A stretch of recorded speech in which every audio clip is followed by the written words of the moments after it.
Michael Bublé, higher, reprise verdict, towering collaborations rating, Maren Morris, humble quest, Columbia verdict, Nashville's next big star rating, The Killers, Pressure Machine Deluxe Edition, Emmy verdict, dramatic revamps rating. Over his 10 previous albums, Michael Bublé has put his own stamp on a series of jazz standards and big band numbers.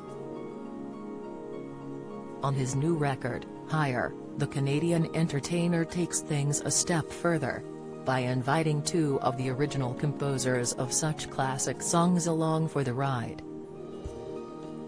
First up, Terry's a sublime version of Paul McCartney's My Valentine, a gem of a ballad from Macca's 2012 jazz album Kisses on the Bottom. Bublé ropes in the ex-Beatle as a guest producer, and McCartney adds lavish orchestration. There's also a duet with Willie Nelson on the country classic Crazy. Written by Nelson, 88, in the 50s, the song became Patsy Cline's signature tune, and the new duet is a fascinating contrast in styles.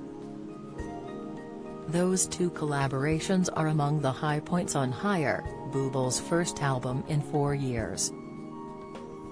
With fellow Canadian Greg Wells as his executive producer, the singer plays to the gallery with typically elegant cover versions, while adding a few fresh moves by including a smattering of co-written originals. I dug deeper, and opened myself up to new things, he says.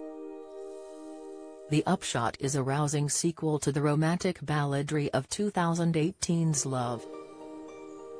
Having taken a break from singing after his eldest son, Noah, was diagnosed with liver cancer in 2016, Bublé, 46, has eased himself back into top gear since returning to work, putting his family first. With Noah now fully recovered, he sounds wholly engaged here, dipping into the smooth jazz that made him a star. He brings a familiar lightness to A Nightingale Sang in Berkeley Square, and covers Duke Ellington's Don't Get Around Much Anymore and Henry Nemo's Don't Take Your Love From Me with characteristic pizzazz. His originals, though, are a bit hit and miss. You'll Never Not Love You, a tuneful number about treating your lover kindly, makes the most of his rounded, grainy vocal timbre. Likewise, the Latin-tinged title track, a brassy, blockbuster single co-written with Ryan Tedder, of One Republic, it bristles with hip-shaking energy. But the ballad mother is cloying, and Terry's further schmaltz in a cover of Charlie Chaplin's 1936 show tune Smile. Bublé, backed by a choir, hits a powerful, sustained note at the end of the song, but his showboating can't compensate for the overriding mawkishness. His other song choices are more inspired. Driven by jittery rhythm guitar and tambourine, a playful cover of Bob Dylan's Make You Feel My Love is sunnier than both the 1997 Dylan original and Adele's more recent interpretation. The decision to put a rock and roll spin on Sam Cooke's gospel hit Bring It On Home to Me is similarly bold, but it just passes muster. And, while soul purists will wince, Bublé pulls off a swing cover of Barry White's You're the First, the Last, My Everything with aplomb. It's a classy homage from a singer who knows the importance of letting a great song stand on its merits. It's good to have him back. Championed by Taylor Swift, she guested on last year's single You All Over Me, and originally mentored by fellow Texan Casey Musgraves, who encouraged her to move from Arlington to Nashville. Maren Morris is the latest American country star on the verge of a mainstream breakthrough.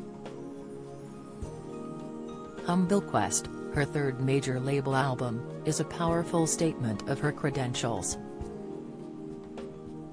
Produced by Greg Kurstin, who has worked with Adele and plays guitar, bass, drums and keyboards here, it takes the storytelling traditions of country and supplements them with gently strummed folk rock, widescreen pop and stunning piano balladry.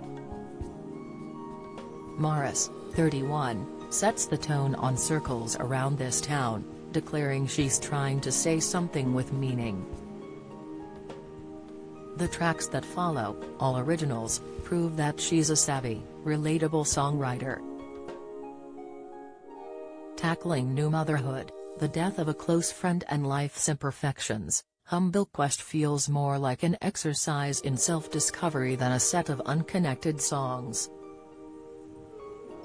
Marin is also a member of the all-girl group The Highwomen with Brandi Carlile, Amanda Shires, and Natalie Hemby, and her bandmate Hemby is her co-writer on the loved-up rocker Nervous and the witty Tall Guys, which extols the benefits of dating a 6-foot-plus man. They keep me looking up when I'm falling down. Beneath the wisecracks, she gets serious on The Furthest Thing, about missing loved ones when she is on tour, and What Would This World Do?, a tribute to her original producer Michael Busby, who died in 2019.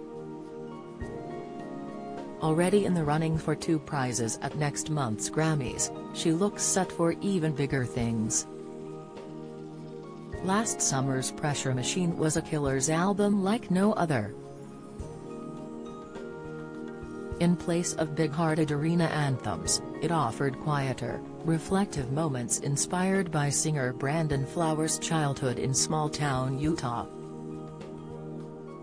Its vivid character studies made it a model lockdown release.